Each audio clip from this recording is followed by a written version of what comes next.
Well, good morning.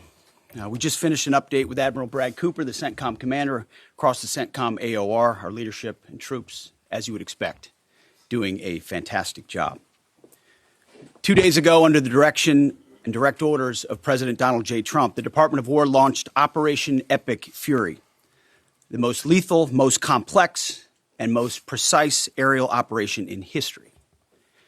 For 47 long years, the expansionist and Islamist regime in Tehran has waged a savage, one-sided war against America. They didn't always declare it openly, except for their constant chants of death to America.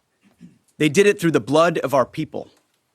Car bombs in Beirut, rocket attacks on our ships, murders at our embassies, roadside bombs in Iraq and Afghanistan, funded and armed by Iranian Quds Force and IRGC killers.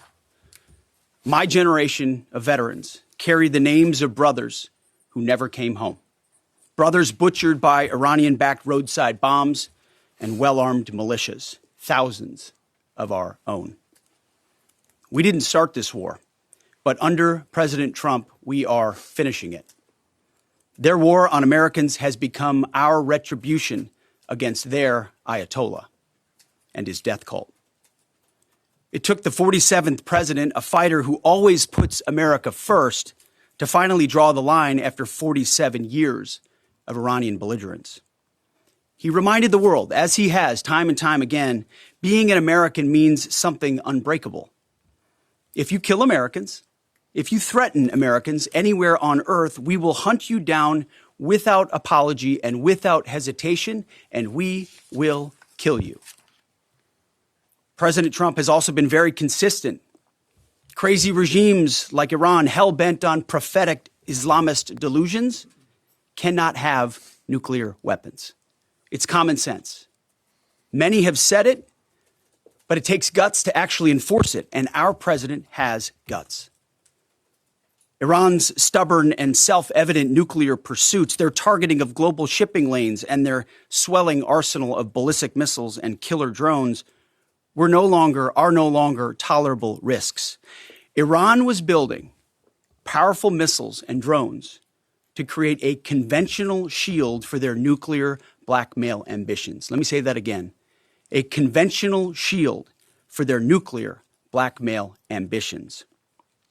Our bases, our people, our allies, all in their crosshairs.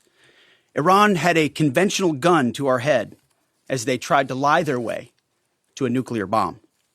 It almost worked under Obama and his terrible deal, but not under this president. Turns out the regime who chanted death to America and death to Israel was gifted death from America and death from Israel. This is not a so-called regime change war, but the regime sure did change, and the world is better off for it. Today, in their desperation, the enemy is unmasked as Iranian missiles and drones rain down indiscriminately on the hotels, airports, apartments, and other civilian targets of their neighbors. Cowardly terrorist tactics from a regime that for decades has trafficked in cowardly terrorist tactics, lies, death, and destruction to this day. The Iranian leadership has built nothing except proxies and missiles and drones and deeply buried nuclear factories and facilities. Peaceful nuclear ambitions do not need to be buried underneath mountains. Last June, Operation Midnight Hammer obliterated their nuclear program to rubble. Afterward, we told them plainly, that's it, now make a deal. They arrogantly refused. We said, rebuild it, and we'll stop you again, this time far worse. Well, President Trump, Secretary Rubio, Steve Witkoff, Jared Kushner, they bent over backwards for real diplomacy, offering pathway after pathway to peace. I watched it. I was there. They tried over and over and over again earnest attempts at peace. The former regime had every chance to make a peaceful and sensible deal. But Tehran was not negotiating. They were stalling, buying time to reload their missile stockpiles and restart their nuclear ambitions. Their goal hold us hostage, threatening to strike our forces. Well, President Trump doesn't play those games. And as Secretary Rubio said after the Maduro raid, if you don't know, now you know. President Trump puts America and Americans first. He doesn't hesitate, and neither do our troops. The mission of Operation Epic Fury is laser focused. Destroy Iranian offensive missiles, destroy Iranian missile production, destroy their navy and other security infrastructure, and they will never have nuclear weapons. We're hitting them surgically, overwhelmingly, and unapologetically. With every passing day, our capabilities get stronger and Iran's get weaker. We set the terms of this war from start to finish. Our ambitions are not utopian. They are realistic, scoped to our interests and the defense of our people and our allies. Speaking of people, we hope the Iranian people take advantage of this incredible opportunity. President Trump has been clear, now is your time.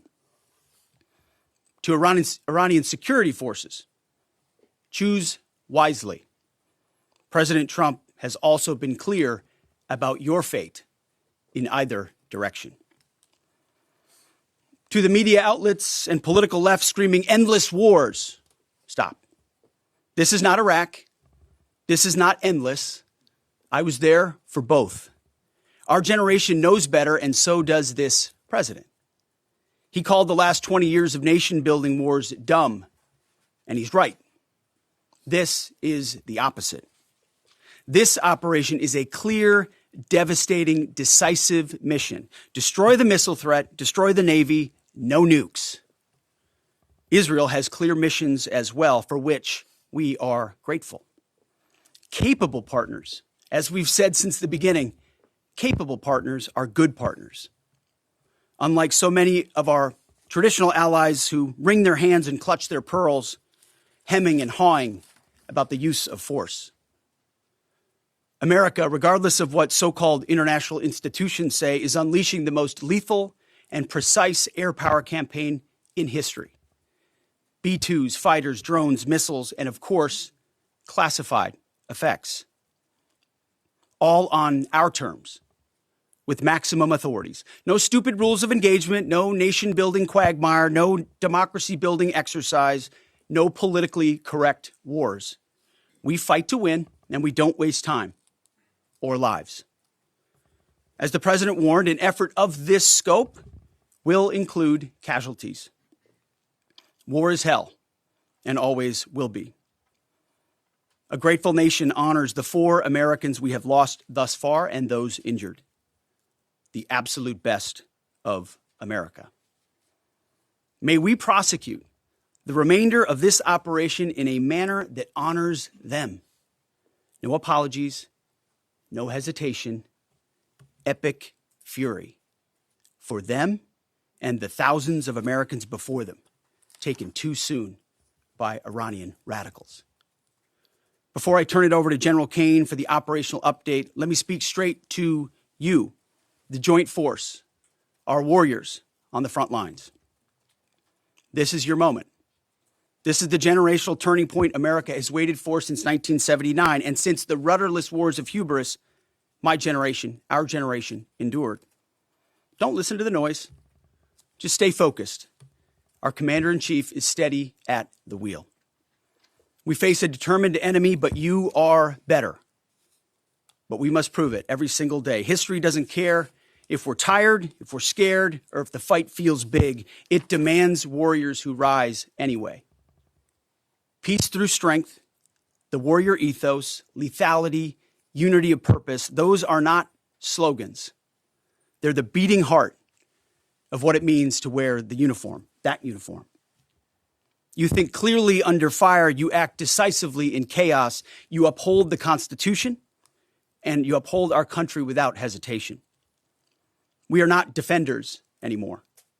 We are warriors, trained to kill the enemy and break their will. History is watching. Be the force you swore an oath to be: focused, disciplined, lethal, and unbreakable.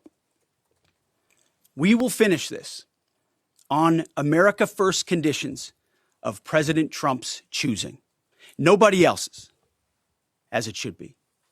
And know this above all, President Trump and I have your back, always. Through fire, through criticism, through fake news, through everything. We unleash you because you are the best, most powerful, most lethal fighting force the world has ever seen. May Almighty God watch over you and his providential arms of protection extend over you. Godspeed, warriors, and keep going. General Caine, over to you. Thank you, Mr. Secretary, and good morning, everyone. The purpose of my portion of the briefing today is to update you and the American people on the actions taken thus far. The briefing will discuss the preparation, the planning, setting the force, the early operations, and how we're assessing the progress thus far. So let's get started. On Saturday, 28 February, at 01:15 Eastern Standard Time, 9:45 a.m. local Tehran time, on the orders of the President of the United States, U.S. Central Command, under the command of United States Navy Admiral Brad Cooper, commenced Operation Epic Fury. As I said, I'm going to walk you through the initial phases of the operation, but first, I want to express my deep condolences and the condolences of the Joint Force to the Department of War personnel killed and wounded in actions thus far. As the Secretary said, they're heroes and represent the best of our nation has to offer. They're true examples of what selfless service means. Our deepest and heartfelt condolences are with their families, their friends, and their units. We grieve with you and we will never forget you. Additionally, I stand here before you today grateful for each service member, planner, logistician, operator across our joint force, for our Department of War civilians, our intelligence community teammates, our interagency teammates who continue to stand in harm's way alongside us. I am proud of all of you as you take the fight to the enemy, and we are the best in the world at integrating, period. I want to extend my personal gratitude to the dedicated commanders and senior enlisted leaders and the enlisted members of the Joint Force who are fighting this fight across the CENTCOM AOR. In addition to Admiral Cooper and Fleet Master Chief Compton, I want to highlight a few today. U.S. Army Central Command Commander Lieutenant General Pat Frank, who, along with his team, are fighting the counter-missile and counter-drone fight. United States Navy Central Command Commander Vice Admiral Kurt Renshaw and his team, who are engaged with the Iranian Navy and projecting American naval combat power from the seas. And United States Air Force Central Command Commander Lieutenant General Derek France and his leadership team, who are crushing Iranian targets from the air. I want to highlight the support to the CENTCOM fight from other combatant commands who are directly involved with this effort, to include U.S. Spacecom, U.S. Cybercom, and U.S. EUCOM. I also want to specifically call out United States Transportation Command and U.S. STRATCOM for their contributions to this fight. We cannot project American combat power at the time and place of our choosing without both. And finally, I want to express how deeply thankful I am for the continued service and sacrifice of the entire Joint Force and their families. Their unwavering commitment and dedication are the cornerstones of this effort. So let me start with a few details. First, to be clear, as the Secretary said, this is not a single overnight operation. The military objectives that CENTCOM and the Joint Force have been tasked with will take some time to achieve, and in some cases will be difficult and gritty work. We expect to take additional losses, and as always, we will work to minimize U.S. losses. But as the Secretary said, this is major combat operations. So let me talk about the preparation and the planning. On February 28th, the full strength of America's armed forces came together in a unified purpose against a capable and determined adversary. The United States Army, Navy, Marine Corps, Air Force, Space Force, Coast Guard, and our reserve components integrated across our combatant commands and began coordinated operations with the Israeli armed forces of an unprecedented scale. As the Secretary laid out, our military objectives are clear. Our mission is to protect and defend ourselves and, together with our regional partners, prevent Iran from the ability to project power outside of its borders and be ready for follow-on actions as appropriate.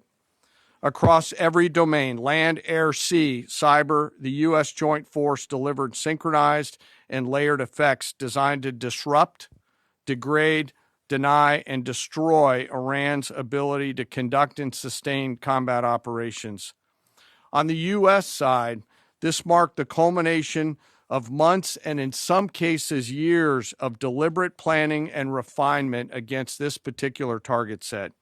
From precision strikes against key military infrastructure to persistent intelligence and targeting integration to the close coordination of the components across vast distances, this operation again demonstrated America's reach, readiness, and professionalism, and that of our joint united force.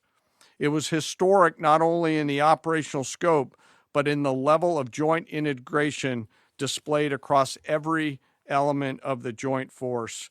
And as I said earlier, this work is just beginning and will continue. So now to talk a little bit about setting the force and setting the theater.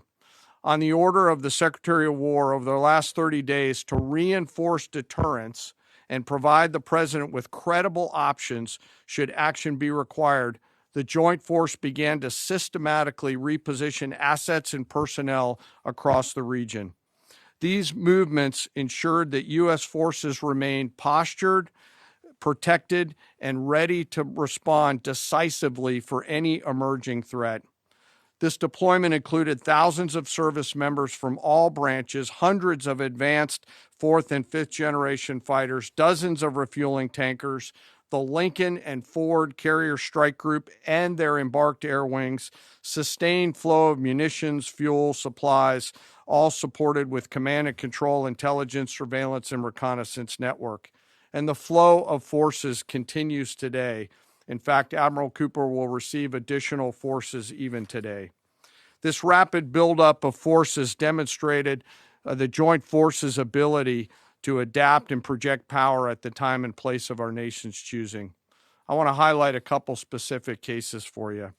The Gerald R. Ford Carrier Strike Group, which many of you know was down in the Western Hemisphere, redeployed across the Atlantic to set the theater. The ship, her crew, their families, and the entire strike group took a deep breath and, as they always do, began planning to conduct combat operations. The integrated Reserve and National Guard forces have continued to demonstrate the value of America's reserve forces, including the Wisconsin Army National Guard operating in Kuwait and Iraq, and Air National Guard units from a variety of states to include Vermont and Virginia. In the case of the Vermont Air National Guard and the 158th Fighter Wing, they were mobilized for Operation Absolute Resolve and then were tasked to take their F-35As across the Atlantic instead of going home to be prepared to support this operation.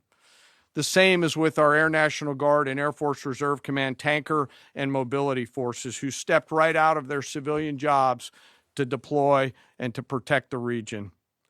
Lastly, I want to highlight the unsung heroes of warfare, our American logisticians and sustainment force, those who quietly work every day behind the scenes to project and sustain America's combat power. Our leaders from World War II were right when they said professionals do logistics. As regional tensions rose, the Joint Force elevated our force protection measures on the order of the Secretary and repositioned discreetly civilians and non-essential personnel designed to ensure the safety and security of our joint force. By the time operations began, only essential forces remained on our bases and in theater, all ready, capable to respond. So now let me move to H hour. At 3:38 p.m. on Friday, February 27th, the United States Central Command, through the Secretary of War, received the final go order from President Trump. The President directed, and I quote, "Operation Epic Fury is approved. No aborts, good luck, close quote. In the region, every element of the joint force made their final preparations. Air defense batteries readied themselves, checking their systems to respond to Iranian attacks. Pilots and crews rehearsed their strike packages for the final time. Air crews began loading their final weapons, and 2 carrier strike groups began to move towards their launching points. Across the globe, our operations centers came alive in Tampa, Florida, here at the Pentagon, and of course forward in the Central Command AOR. As always, operational security was paramount as we sought to maintain and sustain the element of surprise. This operation was highly classified so that at H hour, the enemy would see one thing: speed, surprise, and violence of action. The first movers were U.S. Cybercom and U.S. Spacecom, layering non-kinetic effects, disrupting and degrading and blinding Iran's ability to see, communicate, and respond. At H hour, the beginning of major combat operations, 01:15 local Eastern Daylight Time, 9:45 local AM Tehran time, as dawn crept up across the Central Command AOR, the skies surged to life. More than 100 aircraft launched from land, sea, fighters, tankers, airborne early warning, electronic attack, bombers from the States, and unmanned platforms, forming a single synchronized wave. This was a daylight strike based on a trigger event conducted by the Israeli Defense Forces, enabled by the U.S. intelligence community. The first shooters at sea were Tomahawks unleashed by the United States Navy, closed in on Iranian naval forces, and began to conduct strikes across the southern flank in Iran. On the ground, forces fired precision standoff weapons, measured, deliberate, precise, and lethal. This was a massive, overwhelming attack across all domains of warfare, striking more than 1,000 targets in the first 24 hours. We are now roughly 57 hours into the operation. In the initial phase, CENTCOM's focus was systematic targeting of Iranians' command and control infrastructure, naval forces, ballistic missile sites, and intelligence infrastructure designed to daze and confuse them.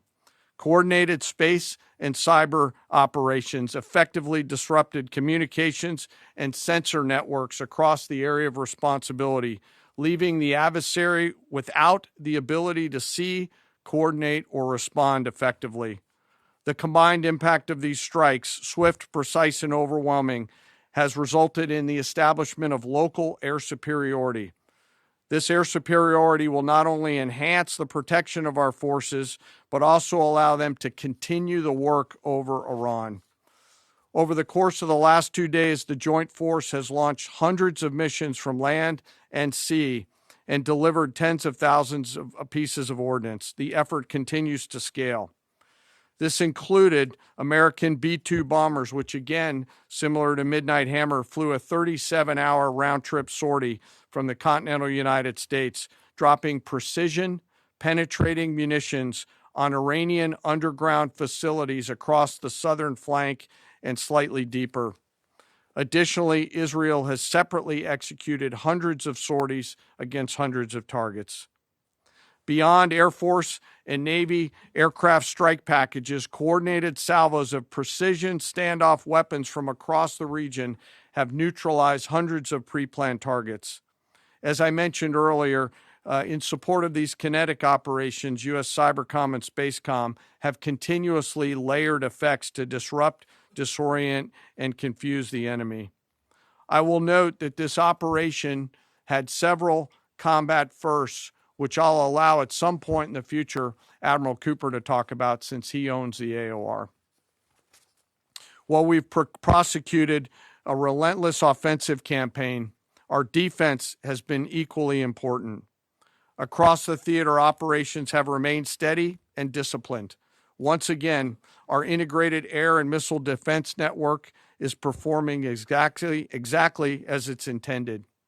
U.S. Patriot and THAAD batteries, along with ballistic missile defense-capable Navy destroyers, continue to coordinate and execute intercepts with precision and consistency.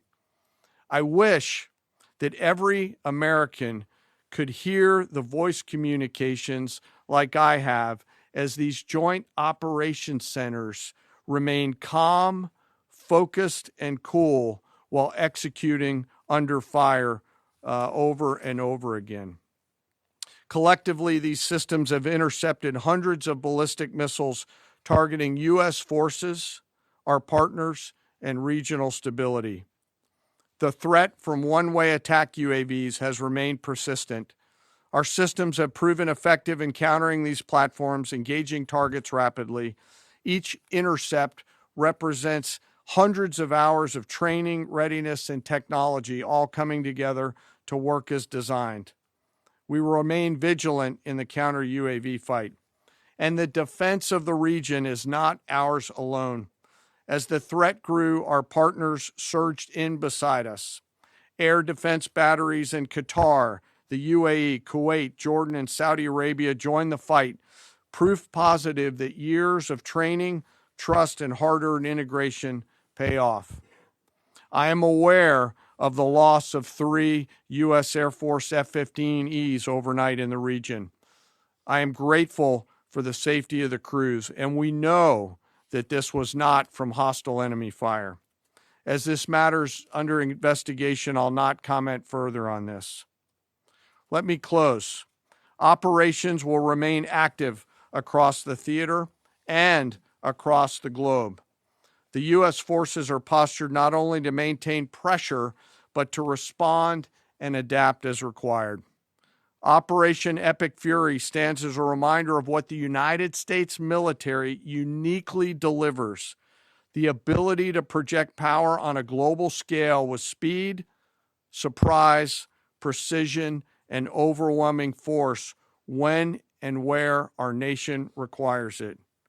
What we've demonstrated over the past several days reflects years of investment in readiness, joint integration, and professionalism of the joint force. As major combat operations continue across CENTCOM, we remain engaged globally. America's joint force retains the credibility, capacity, and flexibility to respond to any contingency anywhere in the world at any time. To those who would test our resolve or threaten the United States, our allies, or our interests, understand clearly we can reach you, we can sustain the fight, and we can scale the fight, and we will prevail. To the American people, your joint force remains steady, frosty, calm, and focused. Your service members are trained, disciplined, and determined. We understand the risks of this mission and the weight of the responsibility that we carry. We also recognize that our families also shoulder the burden at home. You are a part of this too. I am proud today, as I am every day, to stand as a member of America's joint force. There is no mission too complex, no distance too great, and no adversary too determined for the men and women who wear our nation's uniform. We mourn our fallen, we honor their families, and we continue our mission with focus, unity, and strength. And now I'm happy to take any questions. Thank you, Mr. Chairman. Right here. Go ahead. Thank you for your time. What percentage of Iranian long-strike capabilities are still in the fight, and what is our exit strategy here, and when will it be deployed? Well, they have long-range strike capabilities, which we are hyper-focused on. The brief we got just this morning, Admiral Cooper knows exactly and precisely what kind of threat matrix he's looking at, the way they might change their techniques, and how we adapt to that. So we're making sure the theater commander has absolutely everything he needs. I mean, one of the things the chairman mentioned is for months and months, even before we built up, we ensured that we had maximum defensive capabilities in theater to allow the president the decision space in the future. So even before this buildup in the last 30 days, we discreetly brought defensive assets in to make sure, understanding that there are Iranian capabilities. As far as time frame, I would never hang a time frame from our perspective. The commander-in-chief sets the op tempo and terms of this fight. As I said, it's on his terms.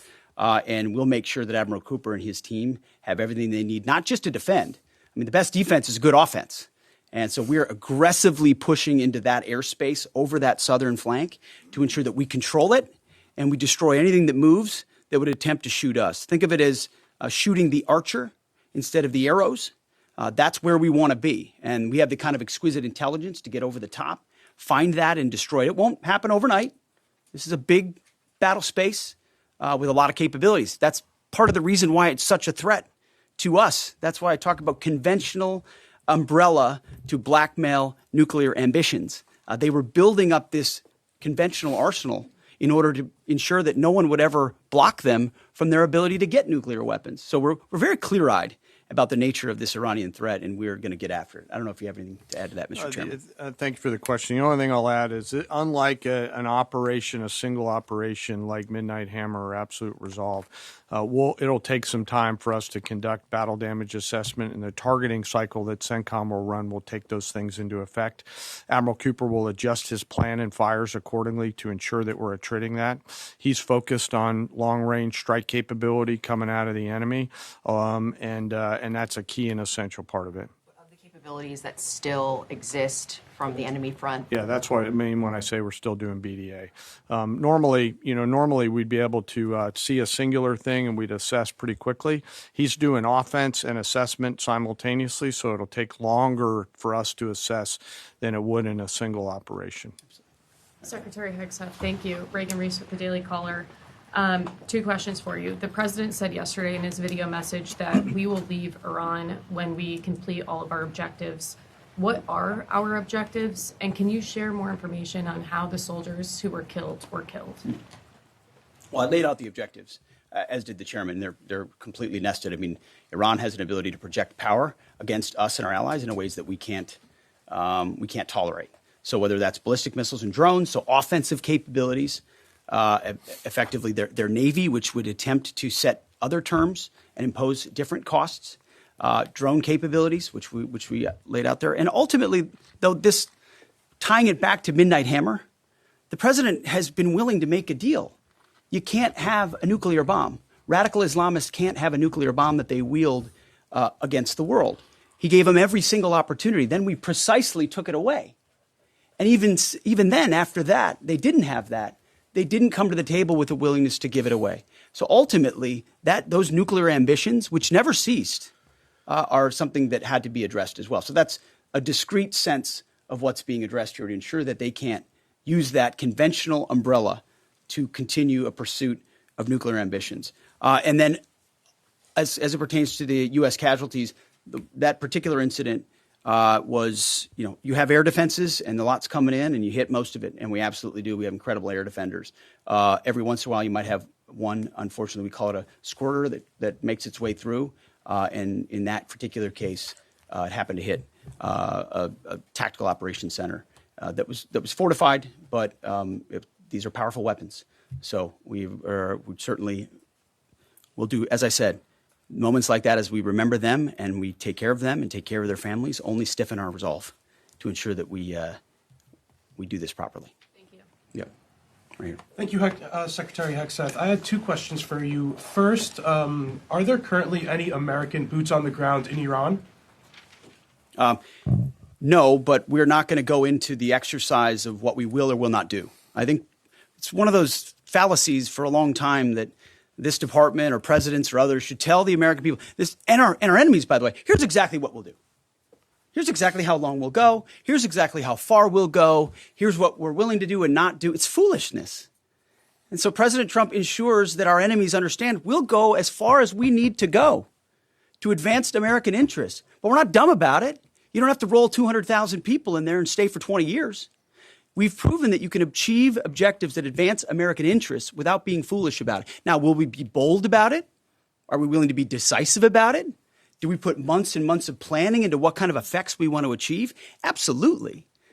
But going forward, why in the world would we tell you, the enemy, anybody, what we will or will not do in pursuit of an objective? We fight to win. We fight to achieve the objectives the President of the United States has laid out. And we will do so unapologetically. Thank you. Is there any significance to Israel carrying out this strike to kill the Ayatollah? And I wanted to know, what was your immediate reaction to finding out about his killing? I think Israel did a great job in the conduct of that operation. President Trump put a 4-week timeline right on here. it. Are you Please. saying that's wrong? Yeah, thank you. You mentioned during the briefing, General Caine, that there would be additional troops sent to the region. Could you say how many troops currently are involved in this operation and how many additional troops are planned to go in this next phase? I don't want to talk specifics because that would tip the enemy off. We have more tactical aviation flowing into theater just based on the time it took to get it out there. I think we're just about where we want to be in terms of total combat capacity and total combat power for Admiral Cooper. One of the things, though, that a commander, he'll consistently assess the trajectory of the campaign. Is he on or off trajectory? And then make an ask of the joint force, which will then develop options for consideration by the Secretary and the President to either increase or in some cases decrease the amount of combat capability that we have over there. I heard the question about 4 weeks. It's the typical NBC sort of gotcha type question. President Trump has all the latitude in the world to talk about how long it may or may not take. 4 weeks, 2 weeks, 6 weeks. It could move up. It could move back.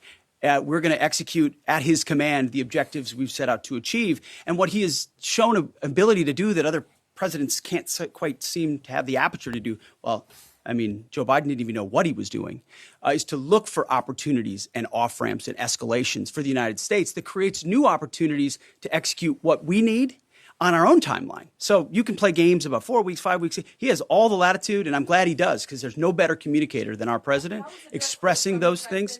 Daily Mail. I've been in meetings with the president for the last 2.5 days. We know exactly where his headspace is, and he will communicate as he should exactly what he would like, and we will follow those orders. And I think everything he said on that is right down the middle. Chairman, did you have Absolutely. evidence Yes, right of there. Yes, sir. strike first? Thank you very much, Secretary. I left my hometown of Sakis in Iranian Kurdistan in 1996. Can you promise that I will be able to return home safely this year? And I have a following question too, please.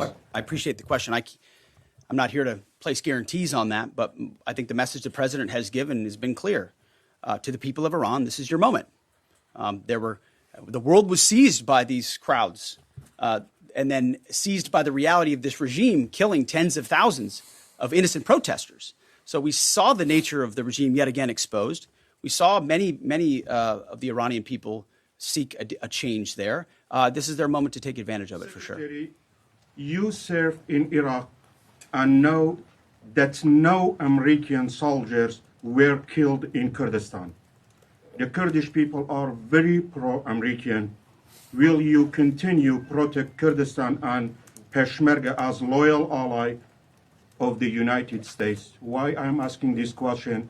Because now Kurdistan is under attack by Iranian drones and by proxies in Iraq and on the region. I think I can speak to allies generally in the region who we've been in constant communication with. We have been standing shoulder to shoulder with them, and we appreciate their capabilities. Absolutely. Yes, right here.